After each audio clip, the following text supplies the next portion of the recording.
Welkom bij HBVL Crimi, de wekelijkse Actua-podcast over de Limburgse criminaliteit met Tom Verstappen. 9 december 2010. Na een korte sms aan een collega verdween de toen 32-jarige Elke Wevers spoorloos. 15 jaar later blijft haar verdwijning een van de meest mysterieuze zaken in Limburg. In al die tijd werden er talloze pistes onderzocht, maar geen enkele levert ook maar één concreet spoor naar Elke Wevers op. Wij maken vandaag een stand van zaken na 15 jaar onderzoek. Philippe Ergens, jij bent een van onze misdaadjournalisten van het Belang van Limburg. Weet jij nog het moment dat het opsporingsbericht van Elke Wevers binnenliep? Ja, ik weet het zelf nog heel goed, want ik kan misschien heel even schetsen. Ik ben zelf ook van de Route afkomstig en 15 jaar geleden werkte ik nog als correspondent voor een andere krant. En ik weet die vrijdag, en dat was dan de 10e december, kwam er opsporingsbericht binnen van de federale politie.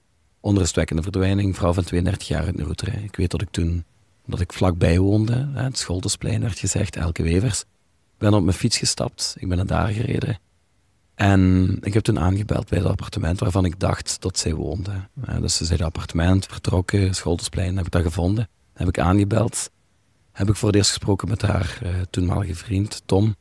Heb ik hem wat vragen gesteld aan de deur gewoon. Heeft hij ook gezegd van, ja, dit is niet van elkaar doen. Ik weet niet waar ze is, maar ik maak me wel zorgen. Dus ik weet nog heel goed hoe dat gegaan is. En we hebben een stuk in de krant gebracht ook daarover. Dus ik herinner me dat nog heel goed, ja. Ja, want de dag ervoor, 9 december, het was een donderdag, koude donderdagochtend, ging het eigenlijk mis. Wat is daar juist gebeurd? Wel, dus dat opsporingsbericht waar het over ging dus eigenlijk om het volgende. Elke Wevers, 's ochtends vertrokken, thuis voor naar haar werk te gaan. Elke 32 jaar werkte bij het ziekenhuis van Mozaïek. Zij is dan 's ochtends, er wordt gezegd 7:25, zou zij het appartement verlaten hebben volgens de verklaringen van Tom, haar vriend van toen. Is zij naar het kruispunt gewandeld, waar ze eigenlijk had afgesproken met een collega van haar, met wie ze zou meerijden. Nu, het was erg koud, het was echt wel winterweer, er lag ook wat sneeuw, als ik me goed herinner, het vroor. Zij zou dan richting het kruispunt gewandeld zijn, dat is het kruispunt Ophofstraat, Kanaalstraat, denk ik, en ook Mozaïkerlaan. Gekend als de corner, en nogmaals, ik ben van de Route afkomstig, dus ik weet dat wel. Daar zou ze opgepikt worden. Alleen haar collega was ietsje later, die had thuis een woordenwisseling gehad met een van zijn zonen, heeft naar Elke willen bellen, nam ze niet op. Even later stond hij daar en ze was er niet. Ja, want dat is op zich opmerkelijk, want Elke werd omschreven als iemand die toch wel erg stipt was. Het feit dat ze daar niet was op dat kruispunt, op het afgesproken tijdstip, dat was al het eerste punt wat raar was, hè? Ja, dat klopt. Die collega met wie ze zou meerijden is dan inderdaad gestopt daar aan de corner, aan het kruispunt, om haar op te pikken. Ze was er niet. Hij had haar gebeld. Ze had niet opgenomen. Dan heeft hij gekeken op zijn gsm, want hij had onderweg naar de Route had hij een berichtje gekregen. Dat berichtje was van Elke. Daarin zegt ze, het gaat me niet, ik voel me niet erg lekker. Ga maar, ik zal er niet zijn. Daar kwam het op neer. Daarna is ook haar telefoon uitgevallen, of heeft ze de telefoon uitgezet, echt vlak na dat sms'je. En dat is letterlijk het laatste teken van het leven van Elke, ja. Ja, en dat is op zich opmerkelijk dat de telefoon uitgezet is. We weten daar ook niet zo heel veel meer over natuurlijk. Nu, op dat moment komt dat binnen bij de politie en men gaat vrij snel een zoektocht opstarten. Tom, de vriend van toen, moest die later beginnen aan het werk. Dus die heeft Elke zien vertrekken, heeft hij zo verklaard aan de politie. Hij is dan 's avonds thuisgekomen, Elke was er niet. Heeft hij contact opgenomen met de ouders van Elke, René en Elsa. Weten jullie waar ze is, want ze is er niet. En die wisten ook van niets. En dan waren ze ongerust, hebben ze haar willen bereiken, is dat niet gelukt. Die hebben ze de politie daarbij gehaald. Is er eigenlijk vrij snel geschakeld. Er is het opsporingsbericht gekomen, onrustwekkende verdwijning. Net omdat ze geen sporen hadden van haar. En dan hebben ze inderdaad de eerste onderzoeksdaden gesteld en ook de eerste zoektochten naar haar. Nu goed, in het begin, zeker de eerste week, was dat voornamelijk. En ik denk dat dat was, we gaan ervan uit dat ze op eigen houtje is verdwenen. Dus dat ze zelf iets te maken heeft met haar eigen verdwijning. Mogelijk een wanopsdaad misschien.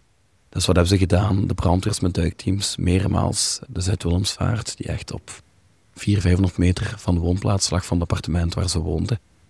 Hebben ze daar gezocht op het water, hebben ze niets gevonden. We zijn echt van Negoeter tot Bocholt gegaan, dat is echt een heel eind, dat is kilometers ver. Niks aangetroffen. Er was natuurlijk ook een mobilisatie van vrienden, van familie, van kennissen. Iedereen was ongerust. Ik weet dat ze pamfletten hebben uitgedeeld de eerste week, echt overal, omliggende gemeenten ook. 'S morgens aan het kruispunt zijn ze gaan staan. Weten jullie waar Elke is? Dus op het uur dat zij verdwenen zou zijn ongeveer, zijn mensen gaan flyeren. Dus iedereen er voorbij kwam. Heeft u iets gezien? Ben u er vorige week of toen die 9 december ook geweest rond dat uur? Heeft u haar gezien? Ze hebben toen ook een zoekactie willen doen, zelf die mensen. Het probleem was, sneeuwval, heel erg koud, dus zoek had geen zin. Dat was ook de reden dat de federale politie, de cel vermiste personen, die ook al betrokken waren bij het dossier, die eerste week eigenlijk niet actief naar haar zijn gaan zoeken, terwijl er toch wel heel wat natuurgebieden ook in de buurt zijn, bosgebieden, ook waterplassen met bergerven onder meer. Alleen kon dat niet, omdat de weersomstandigheden dat niet toelieten. Maar er is wel veel gebeurd om haar te zoeken en vooral ook te vinden. Philippe, ondanks dat men de grote middelen inzet, vindt men Elke Wevers niet. En men gaat eigenlijk verschillende pistes gaan onderzoeken. Kan je die eens even opsommen? Welke zijn dat allemaal? Ik denk dat dat traditionele pistes zijn waarmee altijd rekening moet gehouden worden bij een verdwijning. De eerste is natuurlijk een wanhoopsdaad. Houden ze altijd rekening mee in dit soort gevallen, zoals dat van Elke Wevers. Een menging van derden kan ook altijd als kwaad opzet. Iemand heeft het recht om te verdwijnen als meerderjarige. Dus zelf ergens een nieuw leven opstarten, hoe ondenkbaar misschien zoiets is, het is wel iets waar altijd rekening mee zal wordt gehouden door politie, door justitie. In dit geval is dat ook gebeurd. Er is bijvoorbeeld in eerste instantie dus gekeken naar die wanhoopsdaad, de mogelijke zelfmoord. Er zijn zoekacties geweest in natuurgebieden toen het weer dat toeliet. Er is op het water gezocht, meermaals. Met een politiehelikopter de lucht in gegaan.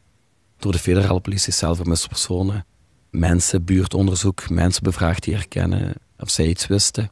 Een ander punt is ook nog dat er op een gegeven moment camerabeelden waren, bewakingsbeelden, die de politie dan heeft gekregen. Dat waren beelden van een nachtwinkel die lag op het traject van de woonplaats van Elke, de Scholtensplein, en het kruispunt waar ze met haar collega had afgesproken. Daarop, op die beelden, is op het uur dat zij aan het wandelen zou geweest zijn, is er een persoon, nu het zijn heel korrelige beelden, heel slechte beelden, is er wel een persoon te zien, witte jas aan, daar lijkt het op, schoudertas ook, zwarte schoudertas. Mogelijk was dat Elke Wevers, alleen, het is misschien een beetje vreemd, want de richting dat ze uitwandelde, volgens de camerabeelden, was richting het kruispunt. Maar om op die beelden zichtbaar te zijn, zou dat betekenen dat zij thuis bij het appartement vertrokken is en dat zij de weg heeft overgestoken om vervolgens dus voorbij de nachtwinkel te wandelen. En daar zou ze dan weer, als ze daadwerkelijk onderweg was naar het kruispunt van waar ze met haar collega had afgesproken, dan zou ze daar opnieuw aan de lichten weer hebben moeten oversteken. Terwijl het logischer zou zijn dat ze gewoon aan de linkse kant in dit geval had blijven wandelen als ze toch onderweg was naar haar collega. En de beelden zijn natuurlijk ook van die kwaliteit dat het zeer moeilijk is om dat echt te kunnen vaststellen dat het om Elke Wevers zou gaan. Het beste wat je kan zeggen is dat het iemand is die erg lijkt op de beschrijving van Elke Wevers. En stel dat ze het was, wat ook nog altijd kan, dan is ze misschien naar rechts gewandeld, ook dat zal onderzocht zijn. Is ze misschien op een bus gestapt, heeft ze een fiets gepakt die daar stond, die niet afgesloten was. Alles is mogelijk. Misschien wilde ze zelf wel verdwijnen, maar goed, dat is onderzocht. Hè. Dus heeft ze moedwillig zelf ergens een ander leven willen opstarten. En ook daar wordt rekening mee gehouden in het begin. Maar voor zoiets te doen heb je financiële middelen nodig, heb je voorbereidingen treffen. En daar hebben ze niks van aangetroffen in dat hele onderzoek. Dus ook dat leek niet echt denkbaar als een piste wat mogelijk kan geweest zijn. Ja, en het is natuurlijk ook niet zo omdat men geen lichaam vindt dat het per definitie betekent dat een mogelijke zelfmoord dat niet aan de orde zou zijn. Hè? Nee, ze hebben natuurlijk veel tijd verloren in het begin, nooit echt zoekacties kunnen plannen. Er is heel veel natuurgebied in de buurt, meerdere natuurgebieden zelfs, meerdere bossen. Als ze inderdaad de intentie had om zichzelf van het leven te beroven en dat te doen ergens op een plek dieper in het bos, nou, dat kan nog altijd. Hè. Dat lichaam kan nog altijd ergens zijn. Zelfs in het water, afgedreven, onder water gebleven. We mogen dat niet uitsluiten, dus dat kan nog altijd, ook al is er geen lichaam. Philippe, dan heb je piste 2, dat is de toenmalige vriend van Elke, Tom. Die komt eigenlijk een klein jaar na de verdwijning echt pas in het vizier van de speurders. Hè? Er zat een onderzoeksrechter vanaf het begin, was dat gerechtelijk onderzoek met onderzoeksrechter. Dat is na een tijdje, is daar een andere onderzoeksrechter op die zaak gekomen. En die onderzoeksrechter heeft dan terug opnieuw alles van A tot Z, alles wat er was, overlopen. En daar is dan de keuze gemaakt van, kijk, er zijn bepaalde zaken die we verder moeten onderzoeken. Eerst is er bijvoorbeeld nog een vrouw geweest die onder hypnose een verklaring heeft afgelegd over een nummerplaat. Omdat zij die ochtend van Elkes verdwijning iemand had horen ruzien, meerdere mensen had horen ruzien. Dat wees dan weer naar een buurman. Daar is dan in die tuin van waar die buurman heeft gewoond, een grote tuin, die is gerooid geweest door de civiele bescherming. Daar zijn ze met lijkhonden gaan zoeken, gaan speuren naar mogelijke sporen van Elke. Ja, want rooien, dat betekent men heeft heel die tuin omgewoeld en gekeken als men daar iets vond. Hè? Ja. Zeg maar, heel die tuin schoongemaakt, zodat die honden werk daar konden doen. Heeft niks opgeleverd. Dat was ongeveer bijna een jaar, zullen we zeggen, na de verdwijning van Elke. Dus we zitten dan in 2011. Niet veel later, een jaar na de verdwijning, zullen we zeggen, pakt de politie Tom op, de vriend, toenmalige vriend. Nu, ze hebben dat gedaan, op basis van volgens hen een aantal verdachte elementen. Maar vooral ook, hij is vrijwillig een test van de polygraaf gaan afleggen. Dat is een polygraaftest, dat is een leugendetector. Er zijn hem vragen gesteld.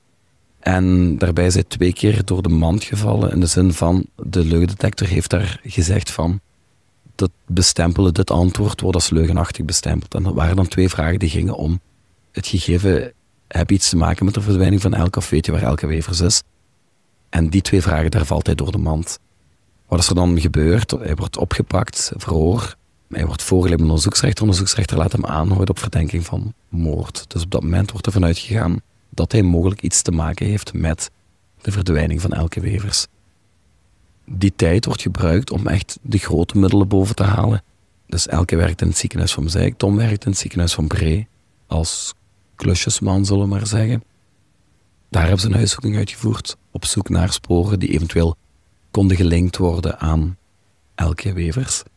Ze hebben het appartementsgebouw, dat is op het Scholtesplein waar hij woonde met Elke. Ze hebben daar 6 jaar gewoond samen. Ze hebben echt volledig uitgekampt, zelfs tot het leegmaken van 4 grote septische putten van 10.000 liter. Ze hebben speleologen gewoon naar beneden gestuurd, die riolering daaronder, om te kijken, vinden we hier iets wat gelinkt kan worden aan, opnieuw, Elke Wevers. Maar er is dan niets naar boven gekomen, het lichaam is niet naar boven gekomen, dat weten we ondertussen wel. 17 dagen na zijn aanhouding is de zaak van Tom voor de rechtbank gekomen, de Kamer van een Beschuldigingsstelling in Antwerpen was dat. Daar zeggen ze, we zien onvoldoende elementen, we zien geen duidelijke aanwijzingen dat hij iets met haar verdwijning te maken heeft en dus hij mogen beschikken. Dus is die piste op dat moment afgesloten in de zin van, vandaag, het onderzoek loopt nog, rechtelijk onderzoek, er is nog altijd geen buitenvervolgingsstelling. Tom, de toenmalige vriend, is nog altijd iemand die officieel in verdenking wordt gesteld van de mogelijk iets te maken hebben met de verdwijning van Elke. Dus dat wel nog. Alleen, concreet is daar niets meer geweest. Hij heeft geen dag meer vastgezeten. Want het is eigenlijk door de leugendetectortest dat hij echt in het vizier is gekomen. Belangrijk is daar toch ook te vermelden dat er een behoorlijk grote foutenmarge wordt geteld in de resultaten van zo'n leugendetector. Hè. Dus het is niet zo dat als je daarvoor faalt, dat 100% bewijs is dat je daar iets leugenachtigs zou zeggen. Een leugendetector mag niet dienen als bewijs. Dat is zo vastgelegd. Maar kan wel richting geven aan bepaalde onderzoeken of richting geven aan een bepaald dossier van welke richting dat uit moet gaan. Nu goed, er zijn mensen die erin geloven, believers, en er zijn ook non-believers van het systeem die zeggen van dit werkt niet, mensen zijn ongerust, die foutenmarge. Daarom moet dat niet gebruikt mag worden als officieel bewijs. Dus inderdaad, er is wel heel veel sceptisch rond, heel veel discussie rond, ja. En dan is er ook nog piste 3. Ja, dat is een hallucinant verhaal van een buurman van Elke Wevers destijds. Vertel eens wat meer. Ja, dus ook daar, de onderzoek loopt nog altijd voort. 2011 is gepasseerd. In 2015 is er een oud-politieman die op zijn sterfbed een verklaring aflegt. Die zegt van, misschien moeten jullie eens kijken naar een familielid van mij. Het gaat dan om Ulrich K. Ulrich K. was ten tijde van de verdwijning van Elke een buurman van haar. En ze kennen elkaar ook, dus ze waren bij Natuurpunt allebei betrokken. Ja, ze kwamen elkaar ook wel eens tegen op café, in Bree onder meer. Dus daar zaten ze wel eens, dus ze kenden elkaar.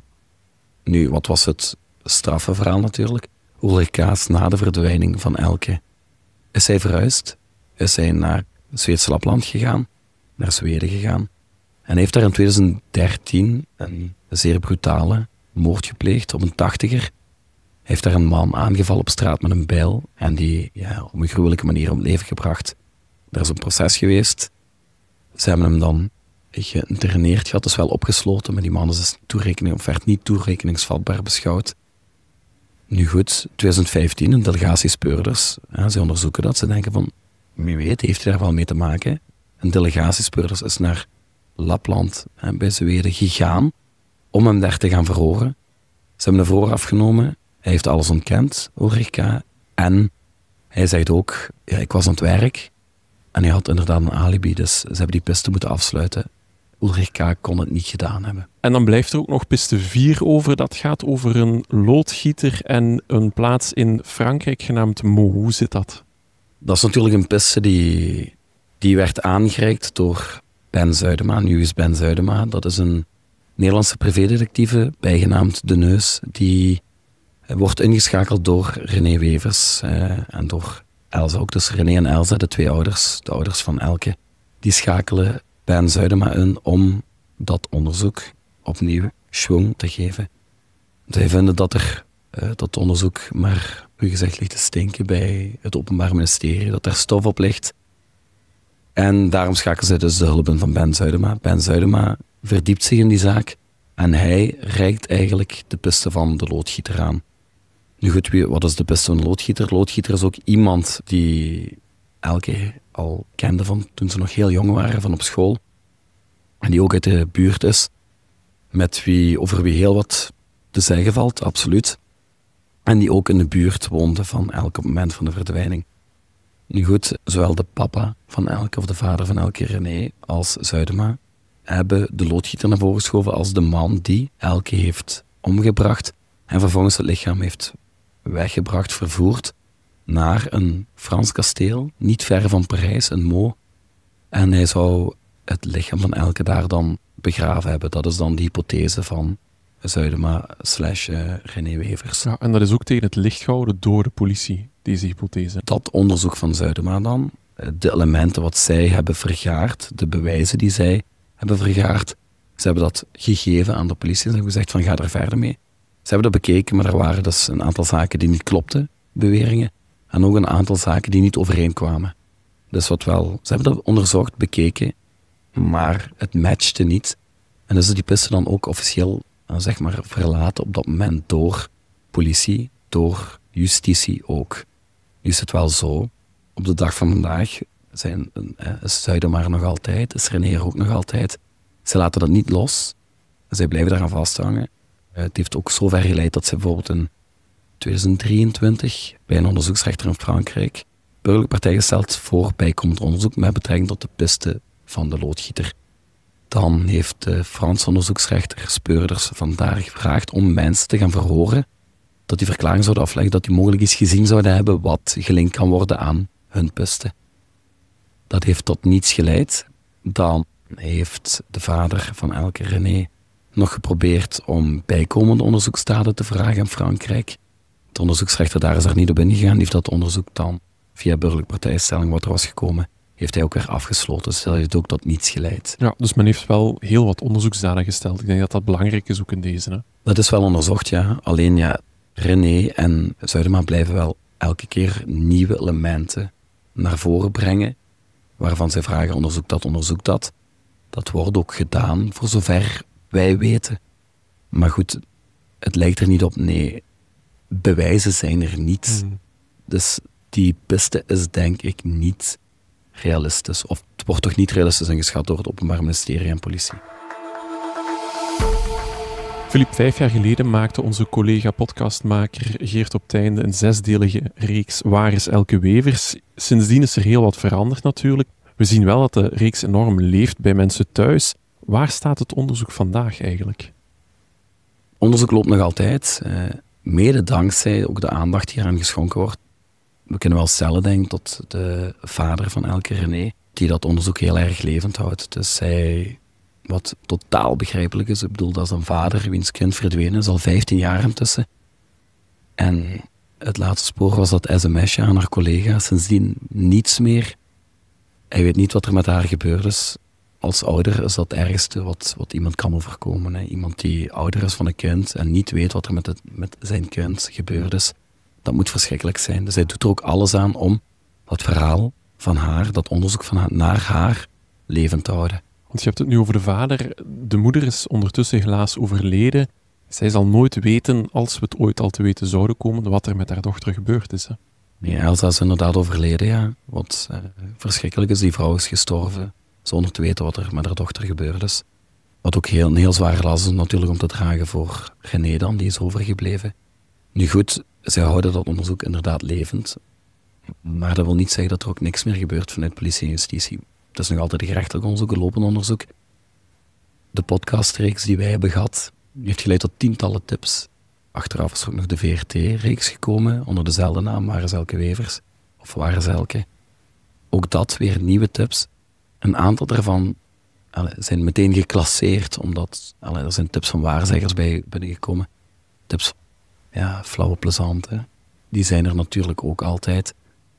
Maar de pistes die daadwerkelijk, of tips die daadwerkelijk tot iets zouden kunnen leiden, hoe ver gezocht ook, zijn onderzocht geweest. En kan je eens een voorbeeld geven van de belangrijkste onderzoeksdaden dat men de laatste 5 jaar heeft gesteld? We kunnen misschien teruggrijpen. In 2023 is er nog een zoeking geweest op de Zuid-Willemsvaart. Hoe is dat gegaan?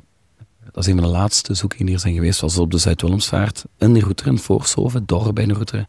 Daar was iemand die met een onderwaterdrone, dus een soort duikbootje met camera, die zat in de Zuid-Willemsvaart, die zat op het kanaal daarmee.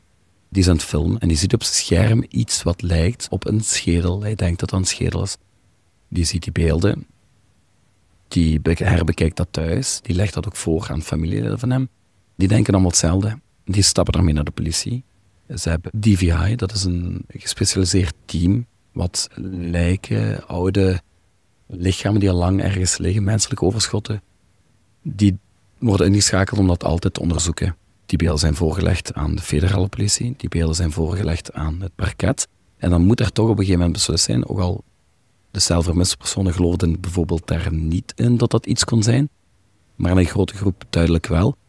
Een 30-tal mensen hebben dan een zoekactie georganiseerd met duikers op de Zuid-Willemsvaart. Ze hebben echt dat gebied waar dan aan de hand van de coördinaten van die onderwaterdrone zijn ze gaan zoeken. Dat heeft uren geduurd. De onderzoeksrechter was daar, de magistraat van het parket die belast is met onderzoek van Elke Wevers was ook daar.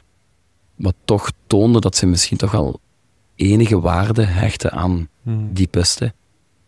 Urenlang gezocht en ze hebben moeten staken. Dat heeft niets opgeleverd. Ze hebben geen schedel of iets wat erop leek zelfs gevonden. Het toont wel aan dat er wel echt de intentie is om dit absoluut nog op te lossen en dat er dus bij tips echt nog wel onderzoek wordt geleverd ook. Hè? Ja, want zoals er nog een andere bijvoorbeeld van iemand die een Hasselde moord heeft gepleegd.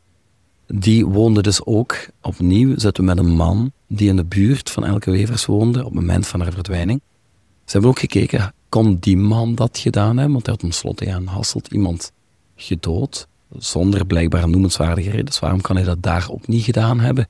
Dat is bekeken, dat heeft niets opgeleverd helaas. Wat ze ook nog doen is DNA-onderzoek verbeterd. Al maar die technieken worden steeds beter. En wat ze dan doen is dus alle DNA-materiaal uit de dossieren van Wevers. Ze hebben dat gebundeld, dat zit in een systeem. En die verzameling wordt altijd weer getoetst aan de nieuwste DNA-technieken, wanneer daar weer tijd voor is. Dat is recent ook nog gebeurd. Maar ook daar is er geen match geweest, is er niks uit de bus gekomen. Wat verwacht je nu voor de komende periode? Wat kan men nog doen? René Wevers dient nog altijd, dus de vader van Elke, dient nog altijd verzoekschriften in bij de onderzoeksrechter met vragen tot bijkomend onderzoek. Hij vraagt ook nog altijd inzage in een dossier. Nu, zolang dat gebeurt, lijkt me de kans klein dat de onderzoeksrechter gaat beslissen om dat dossier af te sluiten. Nu, wat wil dat zeggen, dossier afsluiten? En normaal gezien gaat het er wel ooit van komen. Als ze haar niet vinden, dan wordt dat een cold case. Als het gerechtelijk onderzoek wordt afgesloten, dat zou ook betekenen een buitenvervolgingsstelling voor Tom. Want we zitten met een eindvordering, hij wordt daar niet meer voor vervolgd. Dan wordt dat een cold case. Dan wordt er niet meer actief gezocht naar sporen in die zaak. Het kan wel nog reactief gebeuren. Dus stel dat er nieuwe elementen opduiken in de zaak rond Elke Wevers. Iemand heeft iets wat plausibel is, dan wordt dat onderzoek heropend. Dus het wil niet zeggen, een cold case wil niet zeggen dat het voorbij is, maar het maakt de zaak wel moeilijker te onderzoeken, want het moet echt iets heel bruikbaar zijn wat toevallig binnenkomt. Dat moeten serieuze indicaties zijn. Hè? Philippe, je schreef op zaterdag 6 december een stuk hier ook over. Naar aanleiding van dat stuk heb je natuurlijk rondgebeld met verschillende mensen die betrokken zijn in de zaak. Ja, wat leerde je daaruit? Dat er nog steeds heel erg veel mensen toch wel bezig zijn met de zaak Elke Wevers. Ook al lijkt dat niet zo, ook al is het al 15 jaar geleden. We weten dat Zuidema er nog altijd is. Hij heeft ook in 2020 de hulp ingeroepen van een andere privédetectief in Nederland, Herma Kluin, die hij kende. Ook zij is nog altijd bezig met die zaak. Zij heeft haar eigen onderzoeken die nog lopen, haar eigen pistes die ze bewandelt. We hebben natuurlijk op politioneel niveau bij de lokale politie zit iemand die het dossier van binnen en van buiten kent, die dat echt van A tot Z weet wat er allemaal in gebeurd is. Die daar heel goed overzicht van heeft. We hebben natuurlijk een onderzoeksrechter. Iedereen wil dat dat opgelost raakt. Iedereen hoopt dat Elke Wevers ooit, en liever natuurlijk vandaag dan morgen, gevonden wordt. Al is het maar afsluiting voor iedereen die Elke lief had, iedereen die Elke na aan het hart draagt. En alleen al voor die mensen zou het heel fijn zijn mocht die zaak ooit opgelost raken. Ja. Het wordt natuurlijk moeilijker, hè? Met dat de jaren verstrijken, wordt die kans steeds kleiner. Philippe, hartelijk dank voor je deskundige uitleg. Ik onthoud vooral dat het na 15 jaar nog altijd muurvast zit, maar dat het geen cold case is. Wil je thuis de stukken van Philippe lezen rond Elke Wevers? Dat kan via de HBVL-app. En je kan ook de 6-delige reeks Waar is Elke Wevers beluisteren via je favoriete podcastplatform of via Luister in de HBVL-app. Dit was HBVL Crimi, de wekelijkse Actua-podcast over de Limburgse criminaliteit. Bedankt voor het luisteren. De credits van deze podcast vind je op hbvl.be of in de HBVL Nieuws-app.